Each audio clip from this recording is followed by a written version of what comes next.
उस दिन एकाग्रता की शक्ति के लिए किन किन कारणों से एकाग्रता की शक्ति सदा नहीं रह सकती, उसके स्पष्टीकरण तो हो ही गई है। और हमने आपको कहा था कि आप सभी अपने एकाग्रता की शक्ति को चेक करना कि सारे दिन में मैं अपने मन को, बुद्धि को कहाँ तक एकाग्र कर सकता हूँ, क्योंकि ये शक्ति हमको सब सब्जेक्ट में आगे बढ़ाती। एकाग्रता से ही बुद्धि एकाग्र होती है, तभी ही ज्ञान की पॉइंट्स बुद्धि में बैठती है। अगर बुद्धि एकाग्र नहीं होती तो ज्ञान की मुरली सुनते हुए भी कुछ तो सुनेंगे, कुछ नहीं सुनेंगे। धारणा कुछ होंगी ज्ञान की, कुछ नहीं होंगी। और याद की यात्रा तो है ही हमारे मन बुद्धि को एकाग्र करने का। और दिव्य गुणों में भी देखो तो अगर एकाग्रता की शक्ति नहीं है, बुद्धि भटकती है, चंचल है बुद्धि, तो नेचुरल है। हमने उस दिन भी सुनाया कि ये क्यों क्या का क्वेश्चन मार्क जो है वो धारणा करने नहीं देता। तो दिव्य गुणों की धारणा का आधार भी एकाग्रता है। और सेवा में भी आप देखो, अगर एकाग्र बुद्धि हो करके आत्मक स्मृति से एकाग्रता क्या रहेंगी, मैं आत्मा हूँ और बाबा का बच्चा हूँ, यही तो एकाग्रता है ना। एक संकल्प तो यही है ना।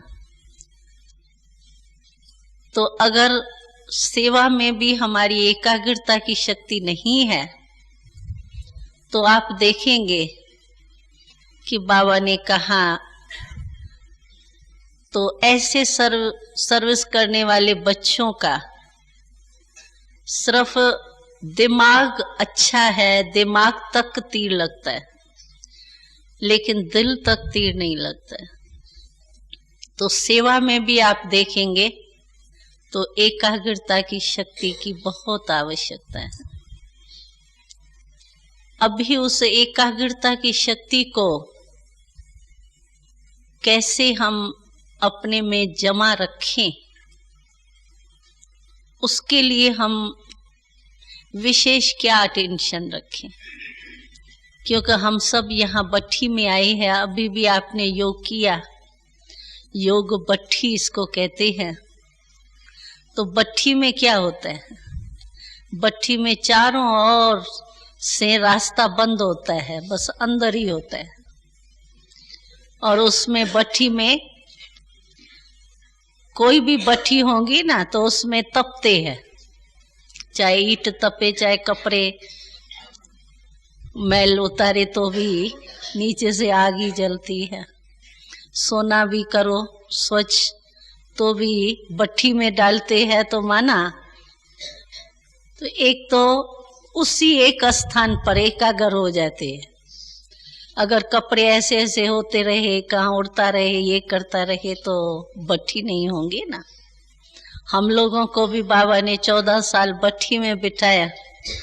तो भट्ठी का अर्थ हम क्या कहते हैं कि 14 साल हमने न किसको देखा, न क्या बात सुनी, और न कुछ सोचा, न संबंध, न संपर्क, न संकल्प, कुछ भी नहीं सिवाय बाबा और हम।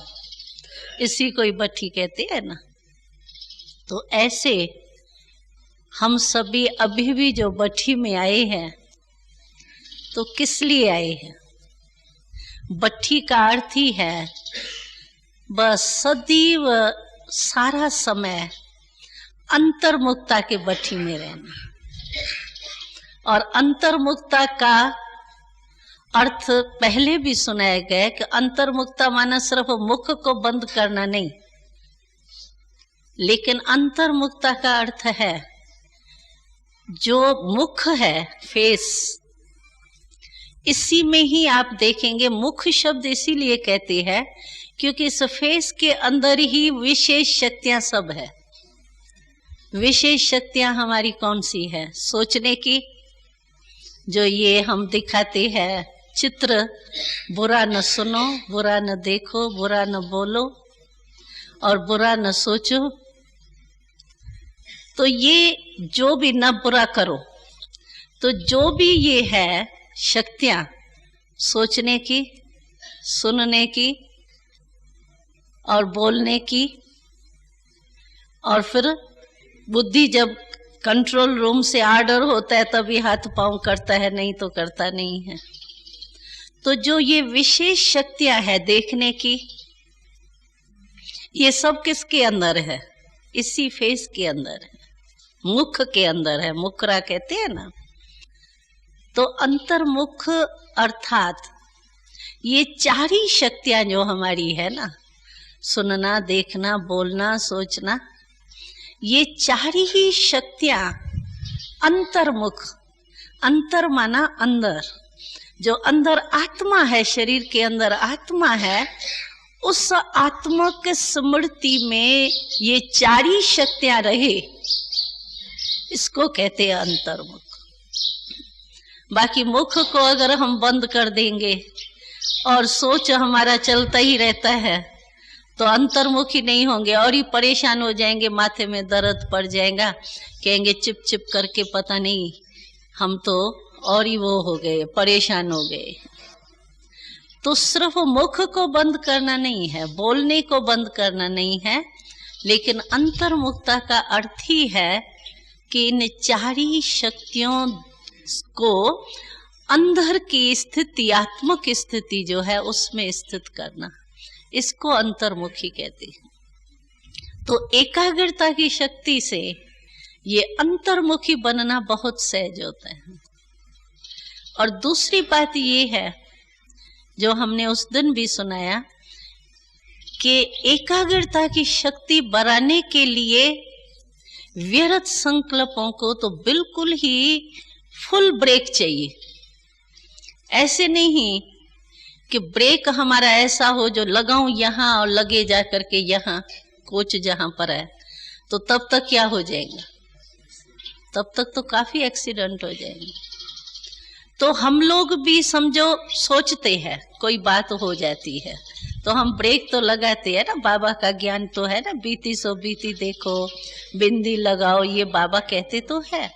लेकिन मानो हमने बिंदी लगाना शुरू किया, नहीं ठीक है, जो बीत गया ठीक है, लेकिन फिर भी मेरे सामने आ रहा है तो ब्रेक तो मैंने लगाई, लेकिन लगी तो नहीं ना, लूज हुई ना ब्रेक। और फुल ब्रेक, पावरफुल ब्रेक उसको कहते हैं जो स्टॉप तो स्टॉप हो जाए।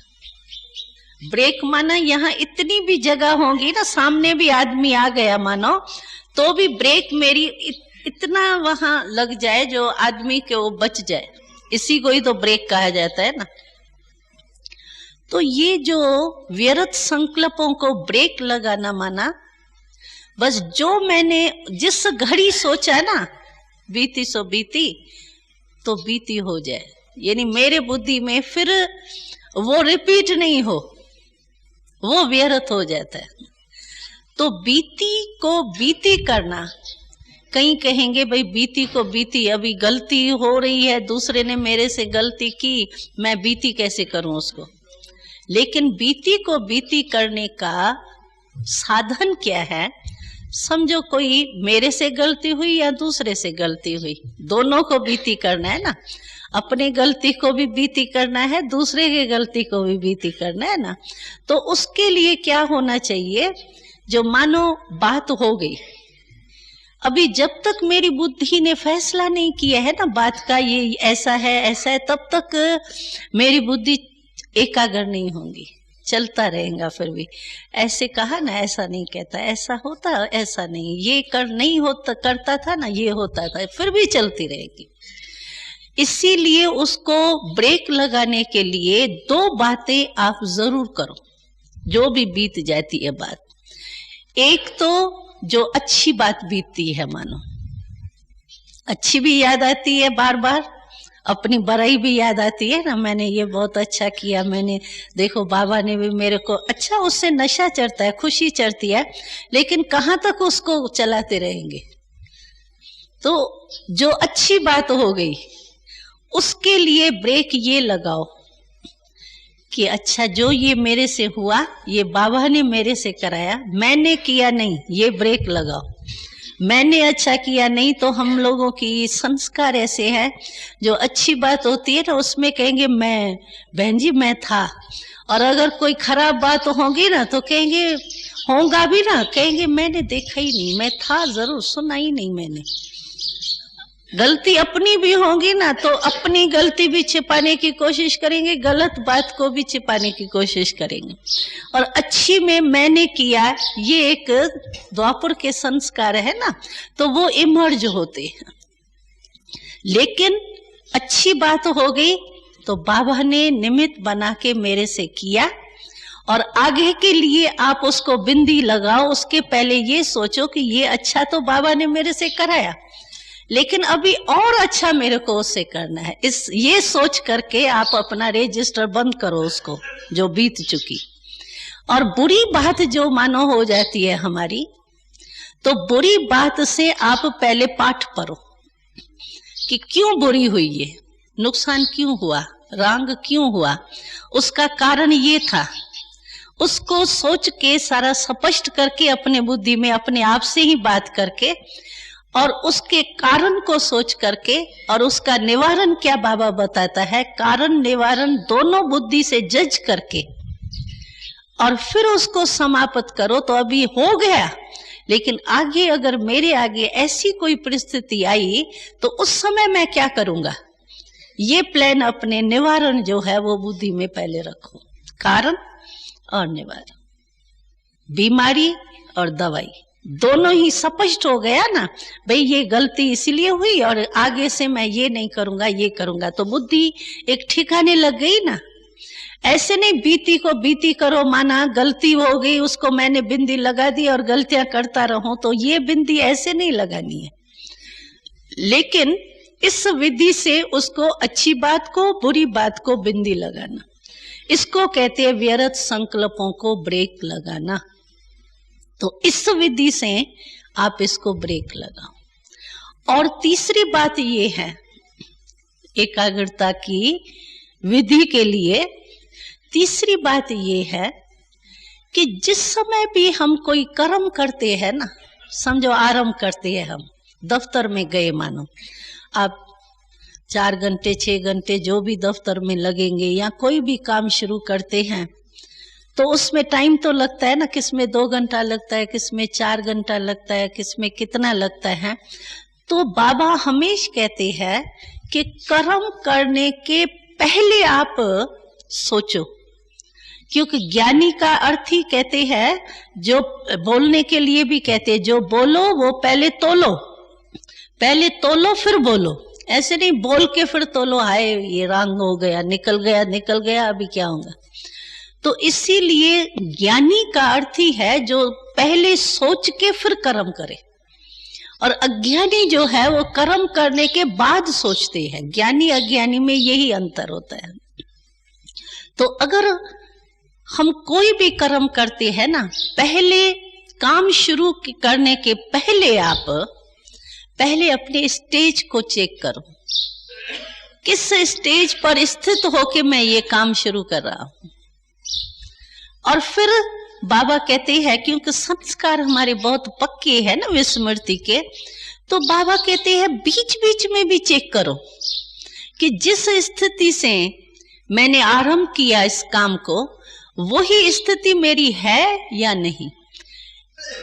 क्या होता है, हम सुबह को अमृत वेले तो चेक करते हैं अपने को, ठीक है शक्ति भरी, फिर सारा दिन के बाद रात्रि को जाके चेक करते हैं, तब तक कई बातें हमारी व्यर्थ हो जाती है, बीत जाता है, और फिर हम सिर्फ चेक कर लेते हैं कि नहीं ये नहीं होना चाहिए, लेकिन होवे ही नहीं।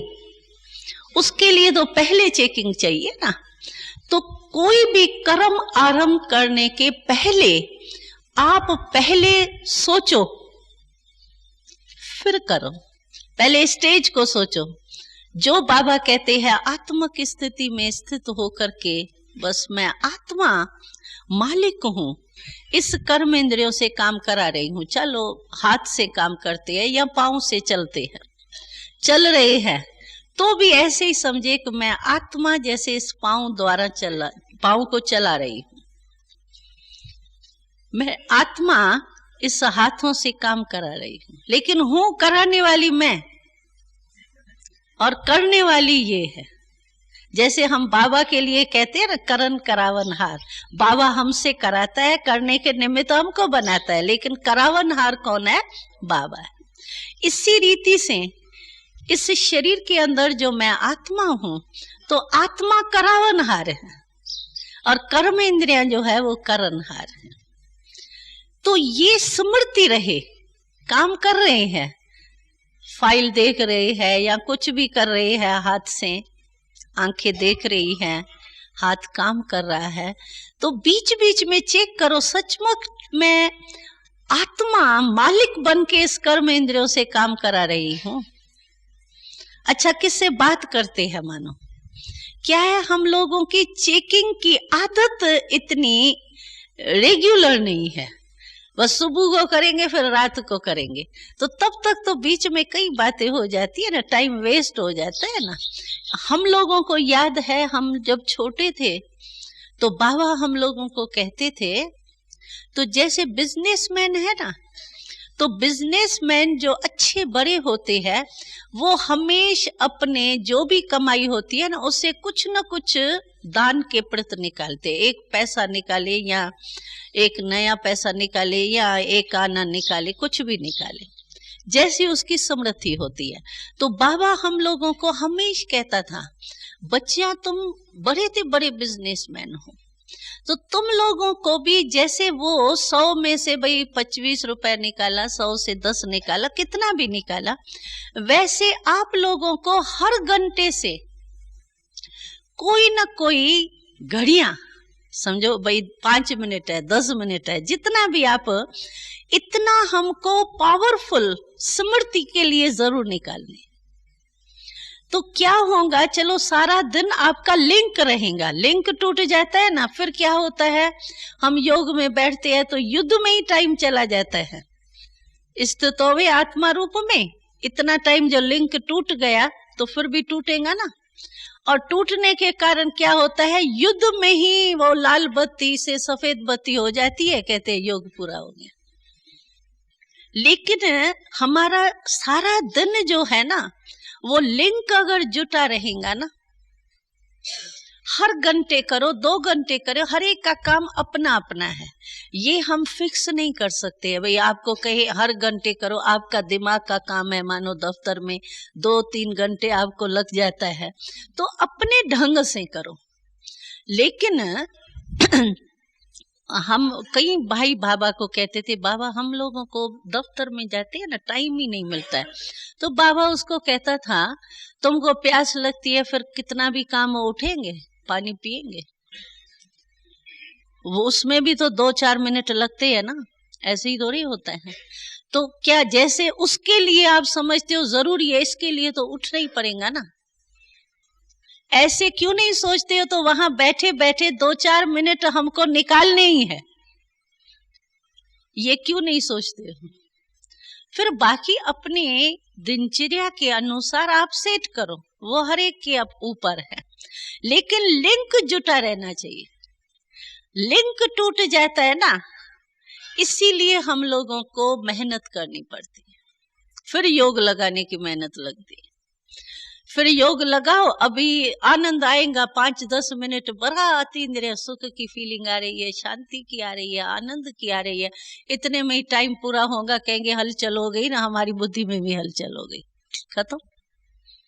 तो वो लगातार का जो सुख और 2-4 मिनट हुआ और फिर वैसे हो गया, उसमें अंतर तो है ना।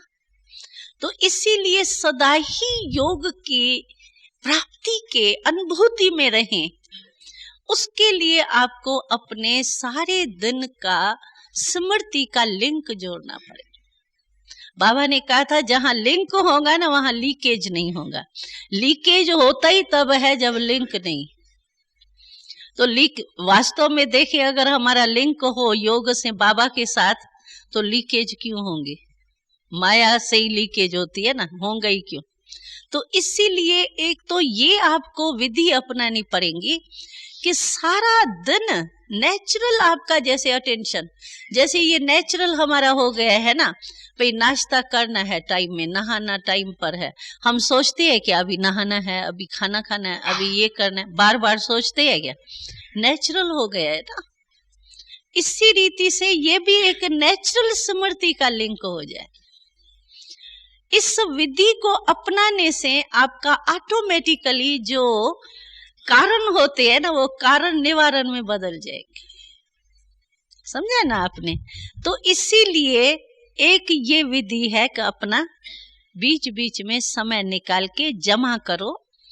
2 मिनट भी आपने निकाला ना तो भी लिंक आपको काम देगा। और रात्रि को जब आप बैठेंगे अपना पोता मेल चेक करने, आपको खुशी होगी कि चलो 2 मिनट 4 मिनट करके भी कितने हो जाएंगे, इकट्ठे करेंगे 24 घंटे में। चलो 8 घंटे नींद की छोड़ो, 8 घंटे तो नहीं सोते, 6 घंटे ही सोते हैं, 5 घंटे ही सोते हैं, चलो वो भी 8 घंटे भी चलो छोड़ दो, तो भी 16 घंटे तो है ना।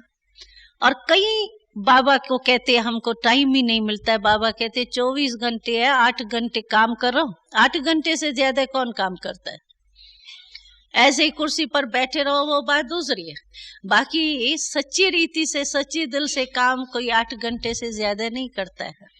8 घंटा काम काज करो, 8 घंटा जो है वो सोने में चलो लगाओ, या कोई काम करते हो अपने लिए, चलो 2 घंटे वो लगाओ, 6 घंटे सोने के लगाओ, फिर भी 8 घंटे बचते। चलो 8 घंटे में से 2 घंटे आपको और भी बाबा कहते चलो दे देते, तो भी 6 घंटे बचते। कम तो नहीं है ना। हिसाब के रीति से हम देखें, लेकिन क्या होता है टाइम हमको, लेकिन हम उसको यूज नहीं करते हैं।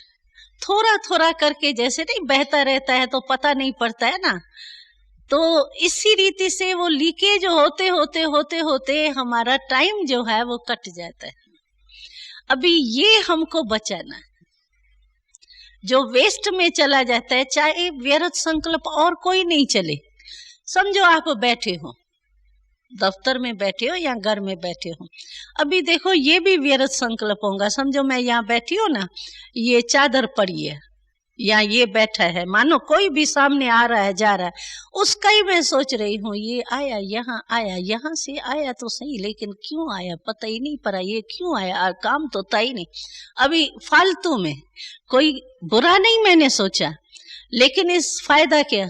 अच्छा वो आया नहीं आया मेरा क्या जाता है।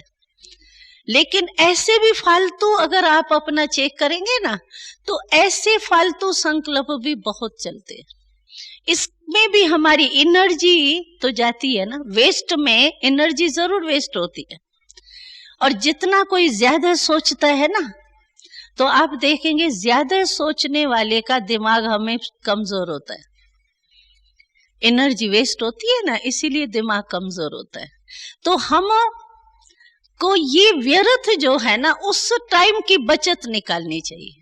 और एक्स्ट्रा टाइम आपको नहीं मिलता है, नहीं मिले कोई हर्जा नहीं, लेकिन ये जो बीच बीच में वेस्ट है उसको बेस्ट में चेंज करो, फिर देखो आपको टाइम मिलता है या नहीं मिलता है।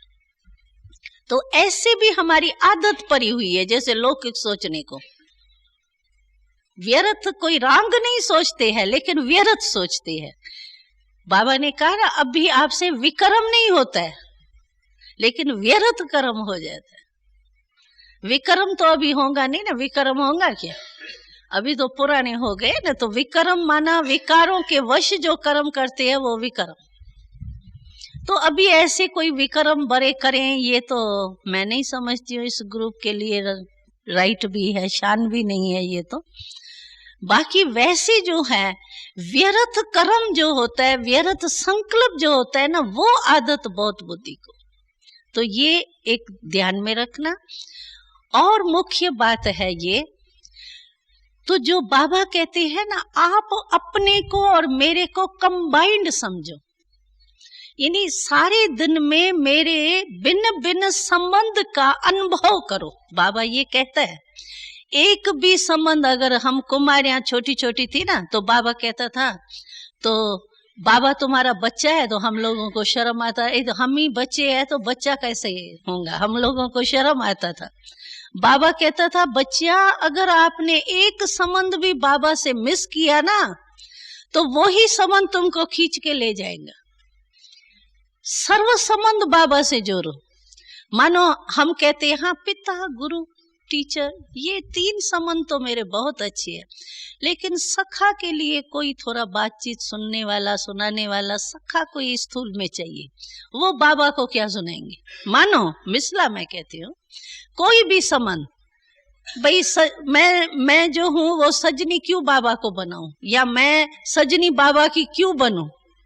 लेकिन नहीं, बाबा कहते अगर मानो एक संबंध का भी कमी होगी ना आपको, तो वो संबंध आपको खींचेगा जरूर। इसीलिए सर्व संबंध होने चाहिए।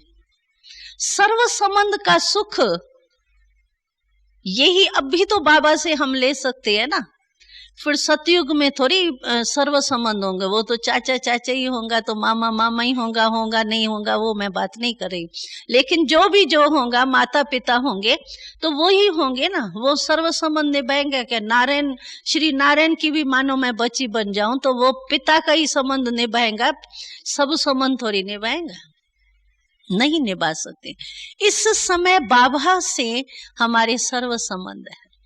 तो सर्व संबंधों से, भिन्न भिन्न संबंध से वैरायटी करो। एक ही बस पिता है, मैं आत्मा हूँ, बाबा की बच्चा हूँ, पिता है मेरा, पिता पिता, एक ही चीज अगर बार बार आप खाओ तो क्या होगा, उब जाएंगे ना, मजा नहीं आएगा ना। एक ही आलू, मानो आप आलू ही आलू खाते रहो एक ही जैसे, और आलू को भी भिन्न भिन्न प्रकार से खाओ तो मजा आएगा। अगर एक ही सब्जी आपको बार बार कहे बस आलू यही खाने हैं, सूखे खाने हैं, गीले खाने हैं, मतलब यही खाना है, तो बोर हो जाएंगे ना। वैरायटी चाहिए ना मनुष्य को, क्योंकि हम वैरायटी सृष्टि के पते है ना, विराट सृष्टि है ना, ये थोड़ी एक जैसा है। तो हमारी आत्मा में वैरायटी का संस्कार पड़ा हुआ है, एक जैसा हम कभी पसंद नहीं करेंगे। अभी मानो आपके क्लास जो है वो एक ही कराता रहे बार बार, 10 ही 12 क्लास एक ही बहन एक ही ढंग से, क्योंकि हर एक बहन का ढंग तो अपना अपना होगा ही कराने का। तो एक ही बहन आपको एक ही उसी रफ्तार से कराती रहे, कहेंगे बहन जी दूसरी कोई बहन नहीं करा सकती है, ये जरूर कहेंगे आप। वैरायटी पसंद करते हैं, खाने में, पीने में, चलने में, करने में, सब में वैरायटी, ये आत्मा का संस्कार है। तो इसी रीति से क्या है कि हम अपने को रमणीक रीति से नहीं चलाते ज्ञान में, इसीलिए कभी सूखे हो जाते हैं। और सूखे होने से क्या होता है कि भारीपन, मेहनत, मुश्किलात, मंजिल बड़ी ऊंची है, ये करना पड़ेगा, वो करना पड़ेगा, ये सभी बातें कमजोरी की हमारे पास आ जाती। और वैरायटी प्रोग्राम में अभी देखो, आप वहां गए ये खेल के मैदान पर ओरिया गांव में, अभी खेल किया, भिन्न भिन्न खेल किया, खाया पिया, मतलब दादी से मिले, टोली खाई, तो अच्छा लगा ना। और 8 घंटा आपको कहे खेलते ही रहो, तो खेल है भले मनोरंजन, तो भी आप पसंद नहीं है, बहन जी 2 घंटा हो गया बस खत्म, नहीं पसंद करेंगे ना। तो इसी रीति से ये आत्मा के संस्कार जो है वो वैरायटी के है। और हम क्या कहते, बस एक मेरा पिता ही है ना, पिता तो है, पिता तो है, वर्षा तो मिल गया हमको, वो तो पक्का ही है। लेकिन जो सर्व संबंध की वैरायटी है, मानो दफ्तर में हम जाते हैं, अभी मैं पिता तो घर में रह गया, अभी मैं दफ्तर में आ गए। अभी दफ्तर में भी बाबा के भिन्न रूप में, जैसे हमारा डायरेक्टर बाबा है, दफ्तर में जो भी बड़ा ऑफिसर होगा आपको वो जरूर स्मृति में होगा ना। तो भाई ये मेरा ऑफिसर है, ऑफिसर ऐसे नहीं देखे मैं जा रहा हूँ, ऑफिसर तक नहीं जाए बात, ऑफिसर ने देख लिया निकाल लेगा, ऑफिसर नेचुरल बुद्धि में याद तो रहता है ना। तो बाबा कहते मैं तो तुम्हारा बड़े से बड़ा डायरेक्टर तो मैं हूँ। अगर दफ्तर में भी आप जाते हो तो मेरे को डायरेक्टर के रूप से याद करो ना भाई। वास्तव में डायरेक्टर तो बाबा ही है हमारा। बाबा ने ही हमको डायरेक्शन दिया है, तुम दफ्तर में जाओ, बिजनेस करो, छुट्टी नहीं दी, कहा नहीं ये काम करना है आपको। तो किसके डायरेक्शन पर मैं कर रहा हूं? उस ऑफिसर के। डायरेक्टर तो हमारा बाबा है ना। तो उस रूप से याद करो। मानो कभी मन में कोई बात आती है तो आपको मन में बात आएंगी ना, तो मित्र को ही बात मन की सुनाई जाती है। और जब तक आप नहीं सुनाएंगे ना, बात निकालेंगे नहीं ना, तब तक आपके मन में चलता ही रहेगा। जैसे खाना हजम नहीं हो, उल्टी जब तक नहीं करेंगे ना, तब तक अंदर पेट में हलचल हलचल होती रहेंगी ना। ऐसे ये भी बात ऐसे होती है। मानो कोई बात हो गई, आपको जरूर ये याद आएगा, मित्र याद आएगा, ये फलाना मिले या फलाने को पत्र लिख दूं या फलाना मिले तो उसको मैं ये बात सुनाऊं, उससे कुछ राय सलाह करूं, जरूर याद आएगा ना मित्र। और आप देखो मित्र को, कितना भी आपका प्यारा मित्र हो स्थूल में साकार में, लेकिन फिर भी उनसे डर है। जिसको हम मित्र समझते हैं ना, बस ये हमारी बात किसी को नहीं सुनाएगा, लेकिन ये होता ही नहीं है। एक का एक जरूर होता है, ये आप गारंटी समझ लो। इसीलिए आपकी बात छिपे ये हो ही नहीं सकता है। इसीलिए बाबा कहता था यहाँ मधुबन में जो है ना, दीवारों को भी कान है, दीवारों को भी कान है। तो दीवारों, तो जहां तहां दीवार है, कान है दीवारों को, सबको बातें पता पड़ जाती है। होता भी है ऐसे, ब्राह्मण परिवार में तो कान बहुत तेज हो जाते हैं। तो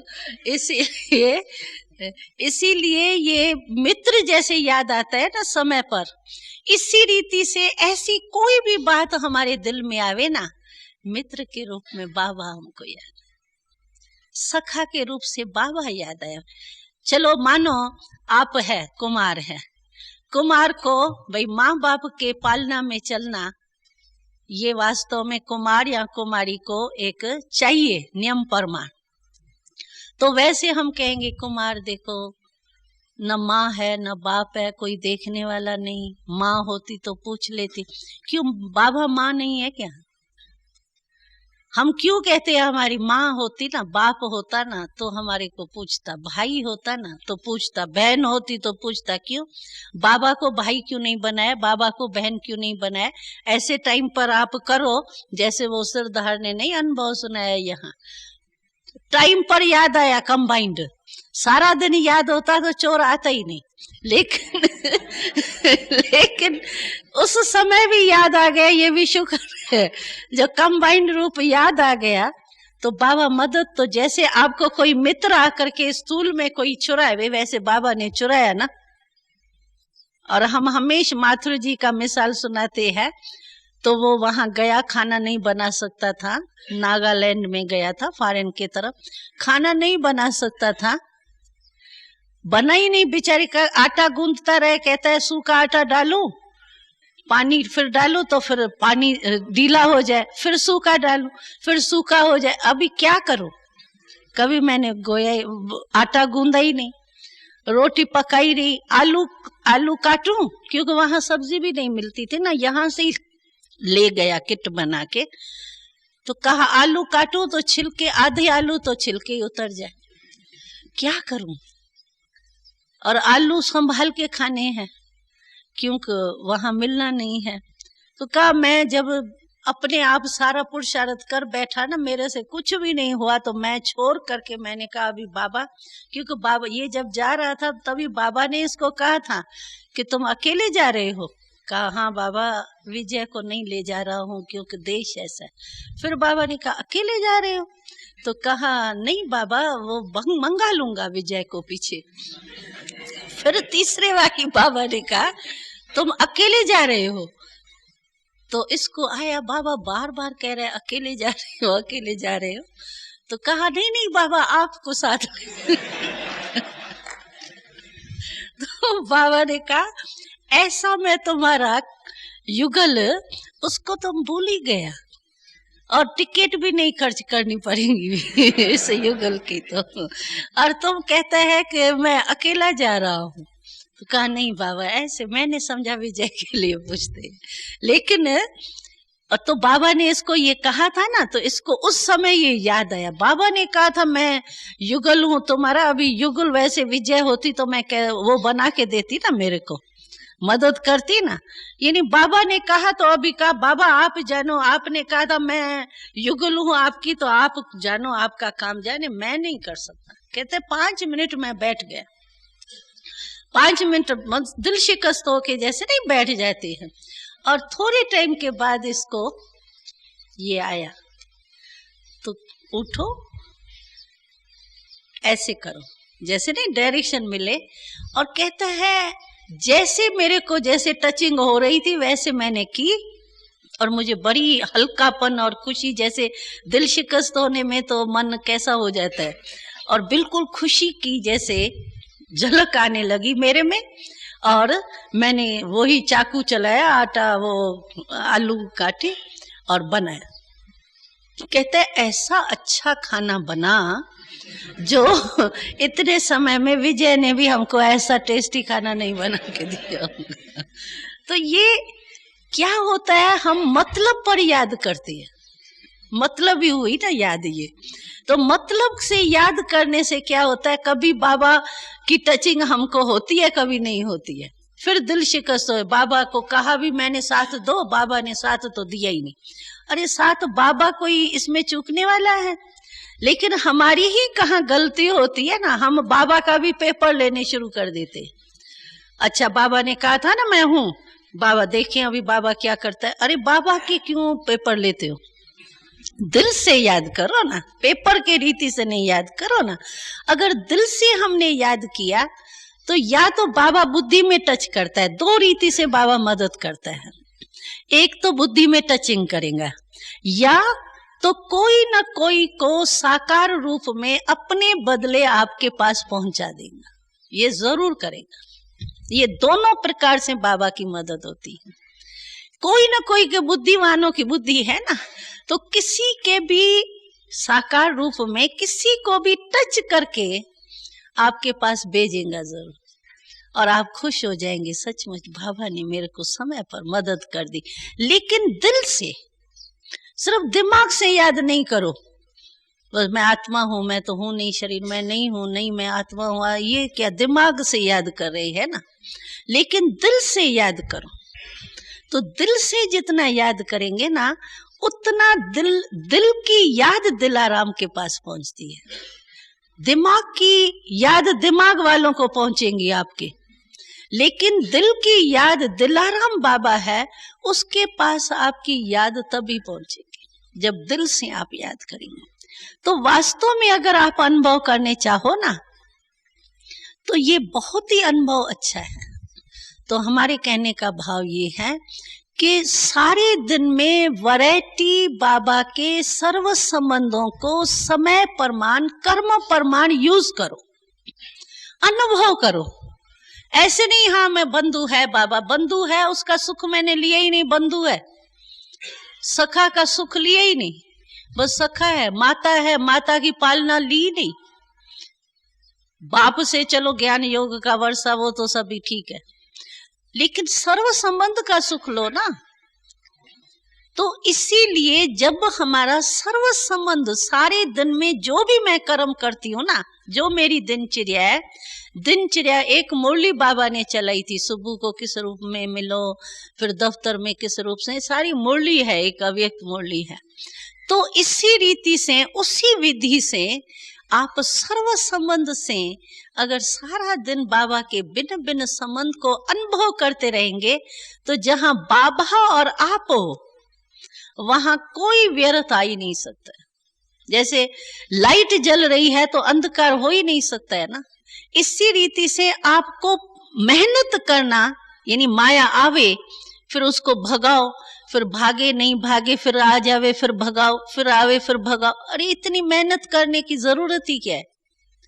क्यों नहीं हम भिन्न भिन्न संबंध से हर कर्म में बाबा को अपने साथ रखें। कंबाइन का तो तभी नशा आएगा ना। तो ये सर्व संबंध से सदा बाबा के साथ रहने से आपकी अवस्था जो है वो एकाग्र ऑटोमेटिकली हो जाएगी। तो ये भी एक बात जो है, विधि जो है, ये अपना यूज करो, वर्णन नहीं सिर्फ करो। ज्ञान की पॉइंट्स तो हम आपसे पूछेंगे तो मैं समझती हूँ हमारे से भी बहुत ज्यादा पॉइंट्स निकालेंगे आप, क्योंकि डायरियां तो सबकी भरी हुई है ना। तो वो बुद्धि में है पॉइंट्स, ऐसे नहीं है बुद्धि में नहीं है, बुद्धि में है, दिमाग में है, लेकिन दिल में उतरे, अनुभव हो, उसकी कमी है सर। अभी उसको यूज करो। हमारे पास बाबा कहते थे, हमको मिसाल देते थे, छोटे छोटे मिसाल देते थे ना बाबा, तो हम भी तो छोटे ही थे ना। तो बाबा कहते थे बच्चियां, ज्ञान तलवार तो सभी के पास है, ज्ञान को तलवार कहते हैं ना। तो बाबा कहता था तलवार तो सभी के पास है, लेकिन क्या करते हो आप? यूज करते नहीं हो उसको। अभी रखी रखी चीज क्या हो जाती है? कट चढ़ जाती है, जंग चढ़ जाती है। और जिस समय आएगा आप तो सोचेंगे मेरे पास तलवार बहुत बढ़िया नंबर 1 क्वालिटी की रखी है, ठीक है रखी है, ये तो दिल को दिलासा है, लेकिन आपने यूज किया ही नहीं और रखी रही वो। और जब समय पर निकालेंगे तो क्या होगा? धोखा मिलेगा ना, क्योंकि वो चलेंगी नहीं ना। तो इसी रीति से बाबा कहता था यूज करो। ज्ञान भी जो सुनते हो ना वो मनन करो। मनन करना माना उसको दोहराना। यूज करो। यूज करने से क्या होगा कि हमेशा आपकी तलवार जो है ना वो तेज की तेज रहेगी। तो बाबा हमको ये मिसाल देता था। इसी रीति से ये जो भी पॉइंट्स है, संबंध की पॉइंट्स है, धारणा की पॉइंट्स है, जो भी सेवा की है, जो भी पॉइंट्स है, उसको आप अनुभव में यूज करो। जानबूझ के देखो, अच्छा पिता का अनुभव मेरे को है, लेकिन माता का अनुभव मैं करूं, सखा का अनुभव करूं, बंधु का अनुभव करूं, पति परमेश्वर है उसका अनुभव करूं, सब अनुभव करो। फिर इतनी वैरायटी से आपको सारा दिन इतना रमणीक लगेगा, इतना अच्छा लगेगा, जो आपको ये अकेलापन, ये खाना बनाने का वो बोझ है, ये है वो है, ये सब भूल जाएगा आपको। और बिल्कुल ही नहीं समझेंगे आप हम कुमार अकेले हैं, हमेशा समझेंगे कि 1000 बुझा वाला बाबा मेरे साथ। और उससे क्या होता है, जो खुशी खुशी में काम करेंगे ना, बाबा मेरे साथ है। अभी भी देखो 2 मिनट अव्यक्त बाबा सिर्फ बोलता है, 2 मिनट भी किसको मिला, 1 मिनट मिला, कुछ भी, तो भी हम समझते हैं बस ये हमको मिलना चाहिए, कहते हैं ना। क्यों? यानी 2 घड़ी का साथ भी हमको इतना नशा चढ़ाता है। और हमेशा अगर बाबा को आप अपने साथ रखो तो कितना नशा होगा, कितनी खुशी होगी। फिर तो वरदानों में ही आप पलेंगे। एक वरदान बाबा ने दिया और साल याद किया, वो तो करना ही चाहिए, अच्छा है, उसकी मदद मिलती है, लेकिन हम वरदानों में ही क्यों नहीं पले? जो भी हम कर्म करें, बाबा हमारे वरदाता साथ है तो क्या देंगे? हर कर्म में हमको वरदान मिलेगा, हर कर्म में वरदान। तो वरदानों से जो पलते हैं ना, उसको मेहनत नहीं करनी पड़ती। हम लोगों का अनुभव है ये। कई बहनें कहती है हमको बड़ा पुरुषार्थ करना पड़ा, इस बात का पुरुषार्थ, कई बहुत पुरुषार्थ करने वाली होती, और कई सहज सहज जैसे फूल के माफक चले, अभी तक भी चले। क्योंकि बाबा के साथ के वरदाता के वरदान जो है ना, वरदान जहां प्राप्त होता है वो मेहनत नहीं होती। तो इसी रीति से आप अपने को इस लाइफ में चलाओ। फिर आप देखो एकाग्र होते हैं, कर्मातीत होते हैं या नहीं होते। जब बाबा आपके साथ है तो कर्मातीत अवस्था का अर्थ क्या है? कर्मातीत माना, बाबा ने बहुत अच्छा शब्द बोला था कि कर्मातीत माना कर्म से अतीत नहीं, लेकिन कर्म के बंधन से अतीत। एक है संबंध, एक है बंधन। तो बाबा ने कहा कर्म के संबंध में तो आना पड़ेगा। अभी मैं कहूं बस मैं कर्मातीत तो हो गई, बैठ जाऊंगी क्या?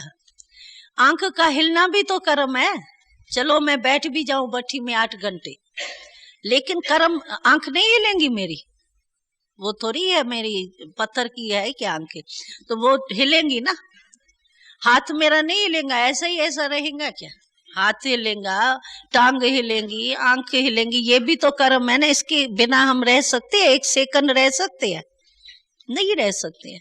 तो बाबा ने ये सुनाया कि कर्मातीत अवस्था का अर्थ ये नहीं है कि कर्म से अतीत हो जाएंगे आप, लेकिन कर्म के बंधन से अतीत, संबंध में आएंगे, बंधन में नहीं फंसेंगे।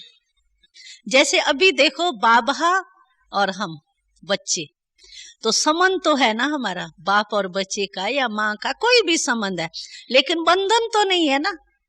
बंधन है क्या? संबंध है ना। संबंध अलग चीज है। जो लौकिक संबंध था हमारा वो संबंध नहीं था, लेकिन बंधन था, क्योंकि मोह ने जकड़ लिया तो बंधन हो गया ना। और यहाँ हमारा निस्वार्थ प्यार है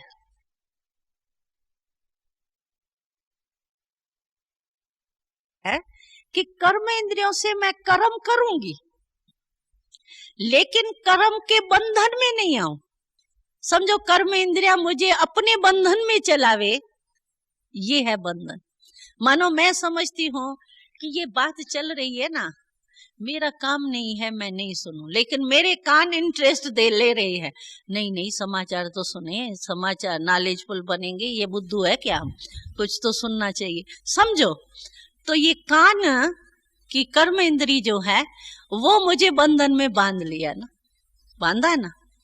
तो वो कर्मातीत स्टेज नहीं, संबंध में नहीं आए हम, यानी काम कराना ये है कर्म संबंध। और कर्म के बंधन में बंधना माना कर्म इंद्री मेरे को उस तरफ खींच के ले जाए। समझो आज पहनने का शौक मेरे को है, तो कपड़ा मेरे को अपने तरफ खींचे, नहीं ये बुशर्ट पहनूं, ये करूं, ऐसे नहीं करूं। मानो खाने का है या पहनने का है, हर एक में एक कमी होती है, आप ये समझ लो। एक कमी भी होती है विशेष, एक गुण भी होता है, सभी में होता है। तो कोई ना कोई कमी या पहनने की रुचि होगी, या खाने की रुचि होगी, या देखने की रुचि होगी, चलने की सैर करने की रुचि होगी, कोई ना कोई कमी होती है हर एक में। यानी जिसको हम कहते मेरी नेचर है ना, बहन जी भाव मेरा नहीं है, लेकिन मेरी नेचर है। अभी नेचर भी ये कोई ब्राह्मण की नेचर थोड़ी हुई, ये है तो शूद्र की नेचर ना, अगले जन्म की नेचर है, मेरी तो है नहीं ना वास्तव में।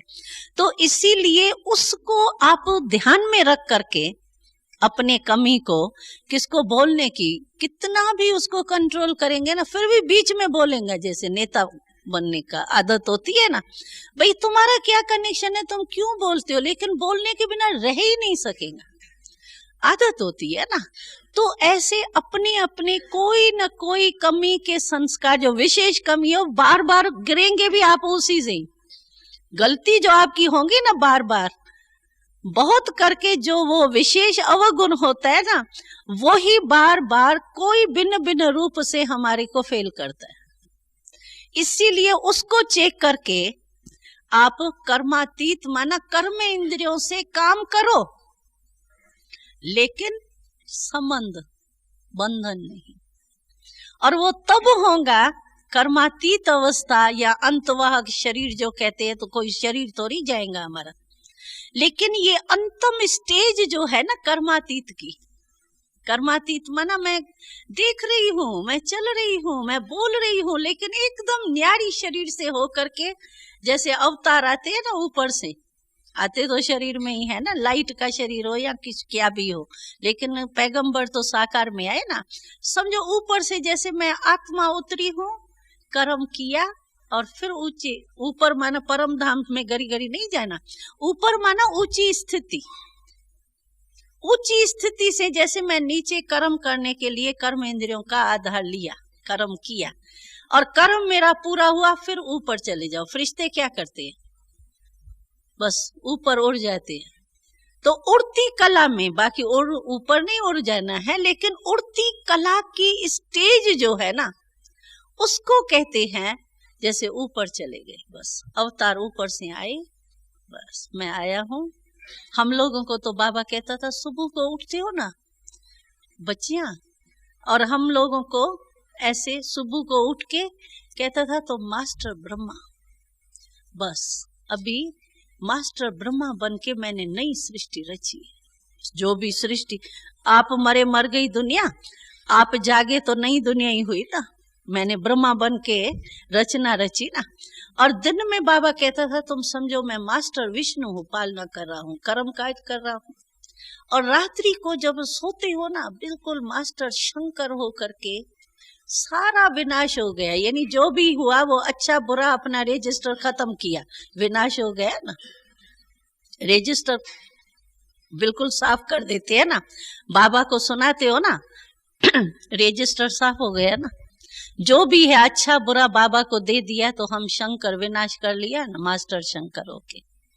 और हमको बाबा ऐसे बिठाता था, सभी हम छोटे छोटे जब हैदराबाद में थे, तो हैदराबाद में एक हॉल था बहुत बड़ा, उसमें 60 खटिया आती थी।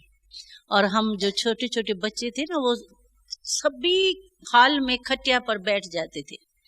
और मच्छरदानी, मच्छर होते थे ना, तो मच्छरदानी के अंदर हम लोगों को हमारी दादियां जो है ना, वो पहले मच्छर का तेल लगाएंगी, फिर टार्च से अंदर देखेंगी मच्छर तो कोई नहीं है। हमारी संभालने वाली जो थी वो सारा, फिर हम मूर्ति जाके अंदर बैठेंगे, फिर मच्छरदानी बंद होंगी तो मंदिर हो गया ना, मंदिर में मूर्ति बैठ गई।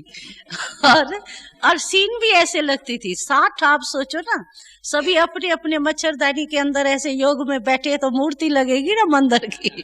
और फिर बाबा आता था गुड नाइट करने, फिर गुड नाइट बाबा करके जाएगा, फिर हमारा रिकॉर्ड बजता था, एक ट्यून जिसमें योग करना है। बाबा को सारा अपना पोता मिल देना है, सारा पोता मिल, क्या अच्छा किया क्या बुरा किया, आगे मैं क्या करूंगी, ये सारा पोता मिल दिया, याद में बैठे। और फिर हमारा रिकॉर्ड बजता था, सो जा राजकुमारी सो जा।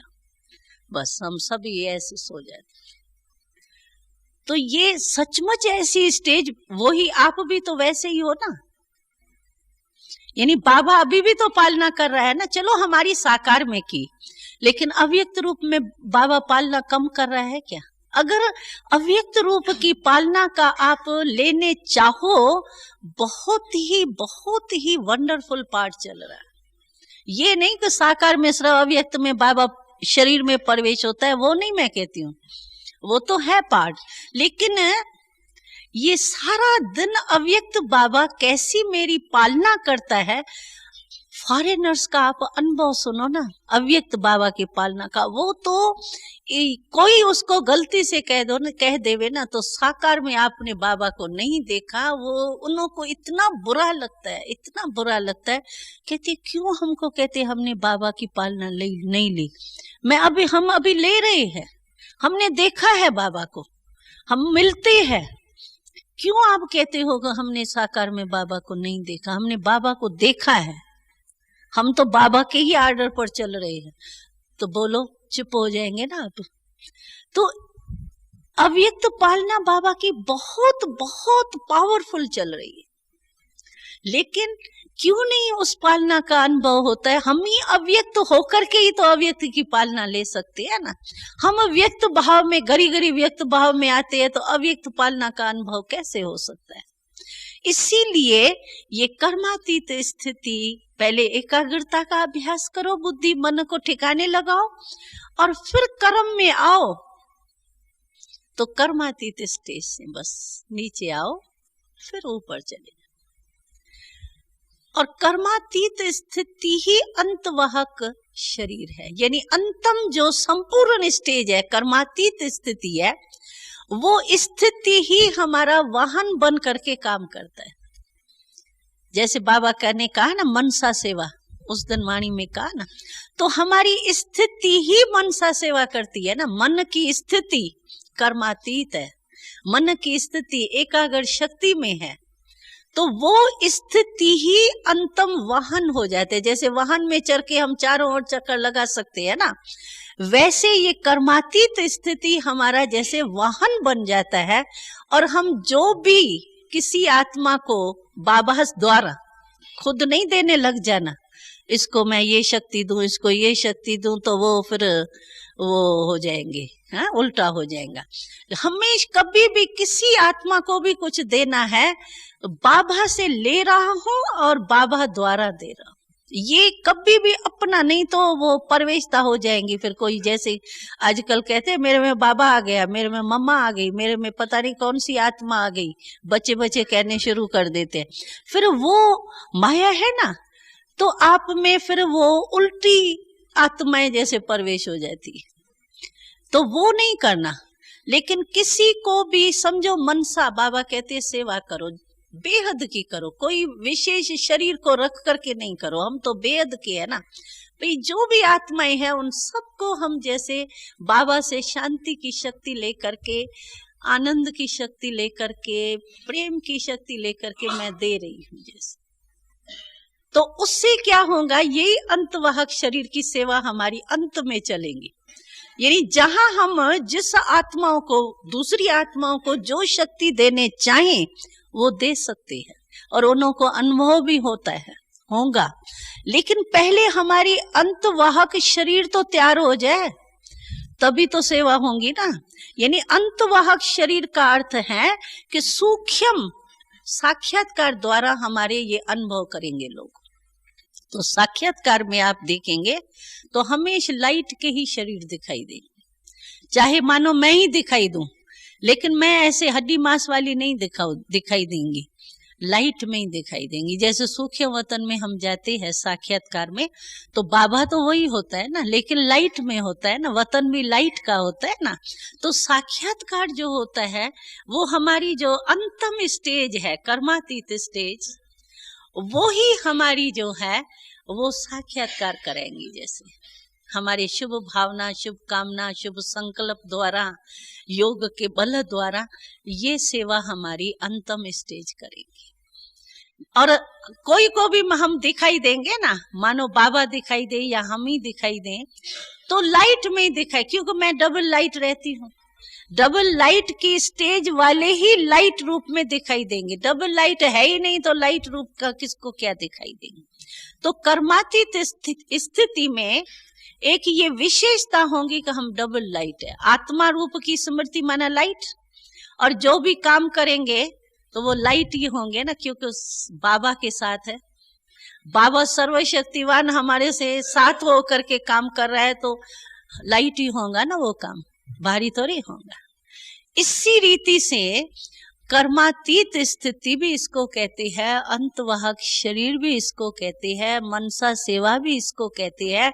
लेकिन इन सब का पहला साधन है, पहले आप बुद्धि और मन को एकाग्र करो। एकाग्र करने से व्यर्थ खत्म हो जाएंगे, समृद्धि आ जाएंगी, और समर्थ आत्मा की स्थिति से, समर्थ संकल्प से आप सेवा कर सकेंगे। समझा आपने?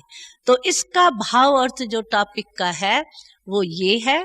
इसीलिए इसी विधि से आप इस सेवा को अपनाओ। हुआ ना, स्पष्ट हुआ? तो उसी विधि से अभी प्रैक्टिस करो। सचमुच में अंतवाहक शरीर माना अंतम कर्मातीत स्टेज पर स्थित हो सकती हूँ।